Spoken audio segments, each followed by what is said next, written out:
নোয়াখালী পৌর এলাকায় দিন দুপুরে সড়কে যানবাহন থামিয়ে টোল আদায়ের নামে চলছে চাঁদাবাজি, যেখানে সড়কের প্রায় 13টি স্থান থেকে হাতিয়ে নেওয়া হচ্ছে কয়েক লাখ টাকা। প্রশাসনের নাকের ডগায় টোলের নামে এমন চাঁদাবাজিতে অতিষ্ঠ যানবাহন চালকরা। তাদের অভিযোগ, টাকা দিতে না চাইলে গাড়ি আটকে রাখা ও মারধরের শিকার হতে হয় তাদের। পৌরসভার নাম করে নেয় আর কি, কিসের জন্য নেয় সেটা জানি না। তার জন্য খুব জোরাজোরি করে, এরা আরো দাবর দেখা না দিলে মারবো, মারধর করবো। আমরা প্রতি জায়গা মাছ দিই, সোনাপুর চৌরাস্তা প্রতি জায়গায় আমরা চাঁদা দিত। আমাদের গাড়ি একটা বার করলে 900 টাকা খরচ। বিভিন্ন রকম হেরানি করে আমাদের গাড়ি আটকায়, আবার বিভিন্ন রকম করে মারধর করে। আপনার কি করবো, না দিলে তো আমাদের লোক বাড়াবাড়ি করতেছে, কথা বুঝুন না, জামাদারি টানদারি। পৌরসভার টোল আদায়ের নামে এসব টাকা তোলা হলেও মানা হচ্ছে না কোনো নিয়ম। শর্ত অনুযায়ী নির্দিষ্ট স্থান ব্যতীত রাস্তায় চলমান যানবাহন থামিয়ে যত্রতত্র টোল আদায় করা যাবে না।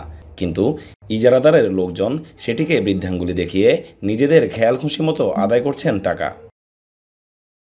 নোয়াখালী পৌরসভার তথ্য মতে সিএনজি থেকে আদায়কৃত টোল হার 10 টাকা হলেও নেওয়া হচ্ছে 15 টাকা।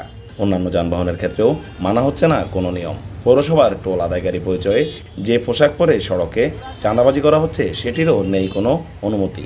এছাড়া মহাসড়কে গাড়ি থামিয়ে অর্থ আদায় না করার বিষয়ে হাইকোর্টের নির্দেশনা থাকলেও মানা হচ্ছে না তাও।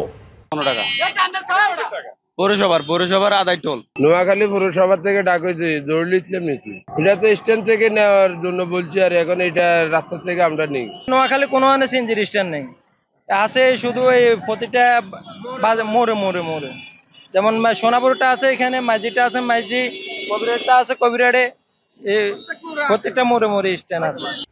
নোয়াখালী পৌরসভার মালিকানাধীন সোনাপুর আধুনিক বাস টার্মিনালটি 2025-26 অর্থ বছরে ইজারা নেন জেলা স্বেচ্ছাসেবক দলের সিনিয়র যুগ্ম সাধারণ সম্পাদক জহিরুল ইসলাম। সড়কে চাঁদাবাজি ও ইজারার শর্ত লঙ্ঘনের বিষয়ে তার সঙ্গে যোগাযোগ করা হলে কথা বলতে রাজি হননি তিনি।